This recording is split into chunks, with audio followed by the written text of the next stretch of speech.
Ada yang mau kabur, kabur aja. Kok kabur aja ke sana? Mungkin ada yang mau kabur ke Yaman. Silakan. Goblok. Masa presiden ngomong begitu? Masa musuhi rakyat sendiri? Hah?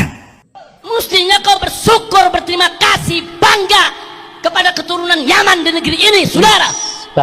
Lo lebih mesti terima kasih sama Indonesia. Kalian tinggal di sini, masya Allah, negeri yang gemah ripah loh, jinawi. Coba ente tinggal di Yaman, ditarik yang ente puja-puja sebagai negara yang.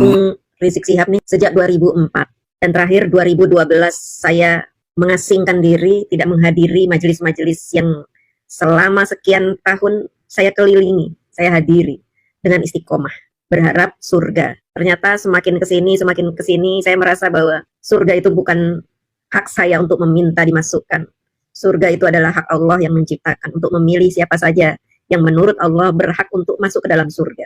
Saya yang penuh dosa ini terlalu muluk-muluk kalau berharap masuk surga. Sehingga saya berpikir bahwa jika saya sangat egois menginginkan masuk surga dengan mengikuti orang-orang yang mengajari saya untuk mengeraskan hati saya, membenci orang yang berbeda, membenci pemerintah tanpa sebab-sebab yang masuk akal, saya pikir lebih baik saya menjadi orang yang biasa-biasa saja, tetapi hati saya penuh dengan kelembutan. Saya hanya ingin Allah itu melembutkan hati saya, sehingga saya bisa mengatakan yang hak adalah hak, yang batil adalah batil, tanpa rasa takut sedikit pun. Karena kelembutan ini memang senjata yang paling ampuh bagi kita umat manusia, di dalam mengarungi kehidupan kita sampai nyawa di tenggorokan. Selama lebih dari 20 tahun, organisasi Islam berkembang di negara kita. Tetapi sayangnya, organisasi Islam yang bernama FPI, HTI, FUI, dan sebagainya ini berkiblat kepada ajaran yang sangat keras. Sesungguhnya, Islam adalah agama yang sangat lembut. Hanya saja ketika Islam diinjak-injak, maka Islam akan mengeluarkan taringnya untuk melawan dengan sangat keras. Bahkan umat Islam berani mati untuk membela kebenaran. Prinsip ini sebenarnya ditanamkan oleh Rasulullah SAW kepada umat Islam, agar agama kita tidak diinjak-injak oleh orang lain. Tetapi sayangnya, ormas-ormas Islam yang berdiri di negara kita, ormas radikal, hanya mengedepankan kebencian dan kekerasan hati. Seolah-olah mereka sedang berjihad, tetapi jihadnya nggak kejuntungan. Tujuan dari jihad mereka ini tidak jelas. Karena agama Islam di negara kita tidak ada yang menekan, tidak ada yang menjajah. Mereka selalu beralasan bahwa Islam dikebiri, Islam dijajah, Islam direndahkan. Padahal tidak ada yang menjajah, tidak ada yang mengkebiri, tidak ada yang merendahkan agama Islam di negara kita. Saya merasakan itu. Jadi saya tidak boleh berbohong dan mengikuti kebohongan-kebohongan yang diajarkan oleh pimpinan-pimpinan umat Islam di ormas radikal itu. Kebohongan itu sangat dibenci oleh Allah. Sehingga saya harus mengatakan kebenaran dan kejujuran ini. Meskipun saya menjadi sasaran tembak dari sesama umat Islam yang menuduh saya sesat, kafir, melawan ulama. Saya ini sangat menjunjung tinggi kiai-kiai, ustadz-ustadz yang mengajari saya kelemah lembutan. Saya mencintai ulama-ulama seperti itu, merindui mereka di setiap waktu. Karena ulama-ulama yang lembut ini telah mengubah hati saya yang tadinya keras bagaikan batu menjadi lembut. Walaupun saya akui bahwa saya memang agak keras dalam mengatakan sesuatu yang menurut saya benar. Kelembutan yang saya dapati dari ulama-ulama yang sejuk ini membuat saya berpikir setiap hari mengenai ajaran-ajaran Islam yang mengajarkan kita untuk berkeras hati kepada orang yang berbeda, kepada orang yang berbeda agama, orang yang berbeda suku. Rizik Syihab sejak dulu sangat membenci suku Cina. Entah alasannya apa, saya juga belum menemukan kenapa Rizik Syihab begitu membenci orang Cina. Sampai-sampai keluar dari mulutnya caci makian kepada suku Cina yang ada di Indonesia tentunya. Sehingga terjadilah polarisasi, pembelahan umat Islam dan masyarakat Indonesia di dalam negara kesatuan ini. Sejak FPI berkembang pesat, membesar di negara kita, umat Islam rata-rata didoktrin untuk membenci Cina. Karena Cina dianggap biang kerok kerusakan yang ada di negara Indonesia. Tetapi tidak jelas kerusakannya apa. Yang bisa mereka jelaskan hanya Cina itu adalah oligarki, mafia, koruptor, dan sebagainya. Tanpa mereka mau membuka mata kita semua bahwa orang Cina juga berjasa terhadap Indonesia, menjadikan Indonesia ini terbangun dan maju. Siapa pemodal-pemodal di negara kita untuk membantu pemerintah dalam membangun negara ini? Tentunya adalah orang-orang Cina yang memang mereka punya budaya pekerja keras sehingga kehidupannya sukses dimanapun mereka berada. Begitu pula di negara kita. Naga 9 adalah contohnya oligarki yang sukses di negara kita sebagai pengusaha, pemodal, orang kaya, konglomerat yang membantu pemerintah dalam pembangunan. Investor-investor yang ada di negara kita, di dalam negara kita, adalah orang-orang keturunan Cina. Mereka lahir di Indonesia, sudah menjadi warga negara Indonesia, hanya saja mereka keturunan Cina. Bagaimana dengan orang Yaman atau orang yang mengaku-ngaku keturunan Arab, keturunan Rasulullah SAW yang ada di negara kita? Mereka juga ada lahir di negara Indonesia, tetapi mereka pemalas. Mereka hanya pandai bernarasi, mengaku-ngaku sebagai turunan Nabi, lalu berceramah kemana-mana tanpa ilmu. Saya sudah mempelajari selama berpuluh tahun tentang ilmu yang dimiliki oleh klan Ba'alawi, orang Yaman yang mengaku Arab ini. Saya melihat bahwa mereka tidak punya ilmu. Mereka hanya mengetahui sedikit tentang hadis, sedikit tentang Al-Quran, tetapi mereka merasa hebat, merasa paling suci, merasa paling terhormat dan tinggi derajatnya, sehingga mereka bebas mencaci maki, bebas menuduh siapa saja kafir, bahkan bebas mengintimidasi umat Islam yang tidak setuju dengan pemikiran mereka, juga mengintimidasi pemerintah. Mereka menganggap bahwa keberadaan mereka di negara kita ini adalah sebagai penguasa yang tidak bisa diatur-atur oleh pemerintah. Bahkan mereka menentang hukum-hukum yang ada di negara kita. Bahkan mereka menganggap bahwa hukum-hukum yang berlaku di negara kita adalah hukum yang sesat, karena tidak sesuai dengan ajaran Islam. Begitu minimnya pemikiran mereka, sehingga yang keluar dari mulut mereka bukan kebijaksanaan, melainkan kebencian. Tidak ada dalam ajaran Islam kita mendoakan keburukan kepada orang lain. Tidak ada. Dari mana seorang Rizik Syihab bisa berdoa dan diaminkan oleh jamaahnya seperti ini? Ya Allah, maka bikin susah hidupnya, seretkan rezekinya, jangan berkaki nafkahnya, jangan sembuhkan penyakitnya, biar dapat penyakit yang belum ada obatnya, biar susah jalan hidupnya, biar dipecat dari tempat kerjaannya, biar ditinggal lari bininya, biar lakinya kawin lagi, biar anak-anaknya ngelawan sama dia, biar hidupnya tidak bahagia, nggak dapat anak keturunan yang solihin dan solehat, hidupnya hancur-hancuran, nggak ada berkah, susah tiap hari, sedih tiap hari, gundah gulana tiap hari. Doa seperti ini adalah doa yang dilakukan oleh orang yang mendengki, orang yang hatinya penuh dengan kebencian, orang yang di dadanya penuh dengan kesempitan sehingga dia perlu mengucapkan kata-kata kotor di dalam doanya. Pantas saja Presiden bilang pergi sono ke Yaman, karena Jenderal Baliho ini memang benci Yaman. Kalau mahasiswa lagi protes, demo, apa dia bilang? Yang protes-protes keluar dari Indonesia. Selalu begitu. Sudah, selalu begitu. Bahkan dia menuduh Jenderal Baliho, maksudnya Pak Dudung, pernah mengatakan keluar saja dari Indonesia jika ada mahasiswa yang berdemo. Padahal tidak ada satupun Jenderal Dudung mengatakan itu.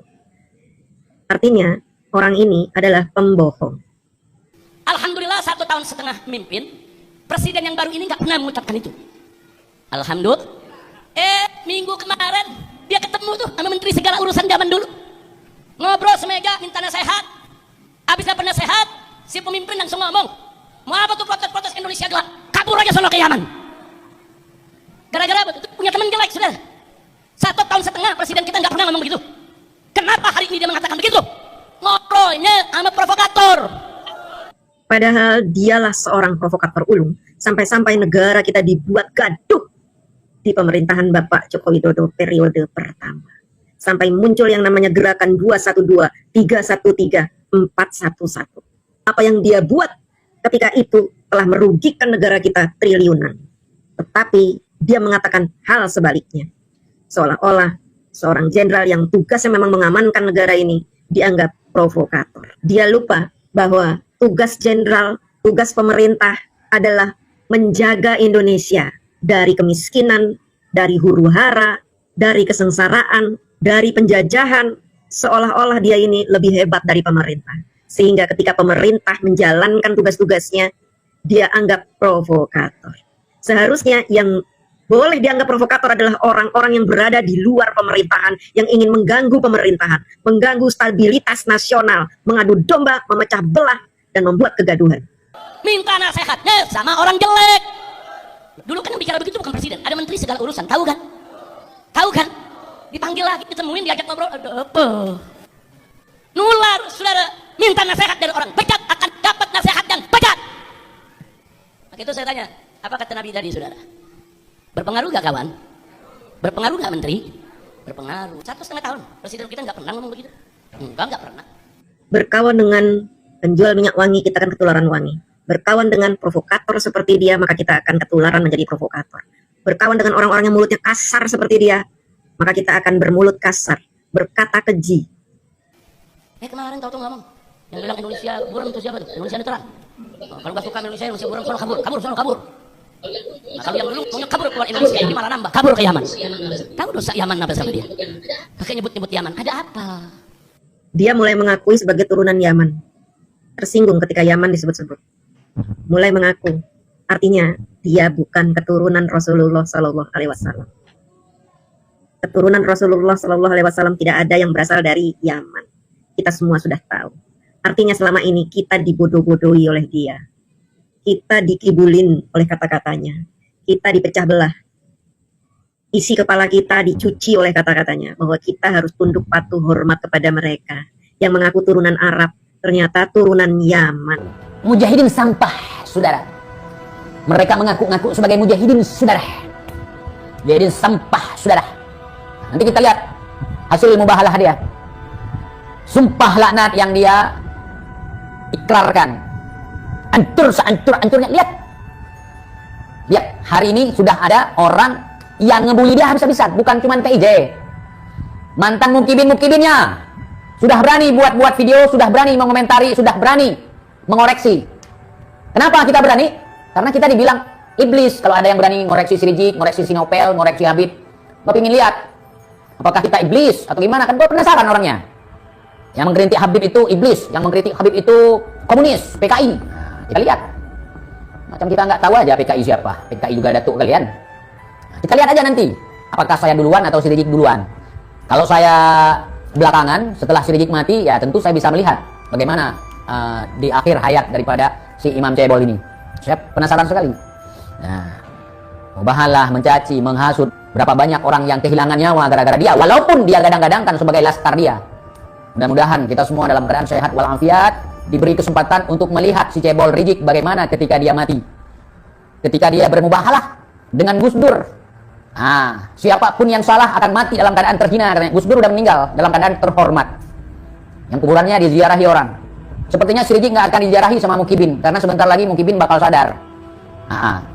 Mukibin udah pada sadar, Mukibin sudah pada tahu, Mukibin sudah pada paham. Biarkan nanti kuburannya, cuman nanti coba lihat keluarganya pun malas gitu. Gara-gara dia keluarganya ikutan dibully. Apa iri gua dari si Bahar? Apa yang gua irikan? Kekayaan dia dari hasil ngemis. Gua nggak mau sekaya apapun kalau gua dari hasil ngemis, nggak mau. Dari hasil ngejual harga diri, dari hasil meminta-minta, dari hasil memeras orang, dari hasil menipu orang dengan mengaku-ngaku sebagai cucu Nabi, dari hasil menjual jigong. Gua nggak mau seperti itu. Wallahi nggak mau. Lebih baik gua istiqomah dalam kemiskinan daripada gua harus kaya dengan cara yang tidak terhormat. Nah, terus gua pingin misalnya seperti si Bahar yang cantik jelita. Gua nggak mau. Gua nggak mau. Gua ini laki-laki. Gua nggak mau kulit gua putih. Gua nggak mau. Gua cantik nggak mau. Bibir gua merah nggak mau. Nggak mau.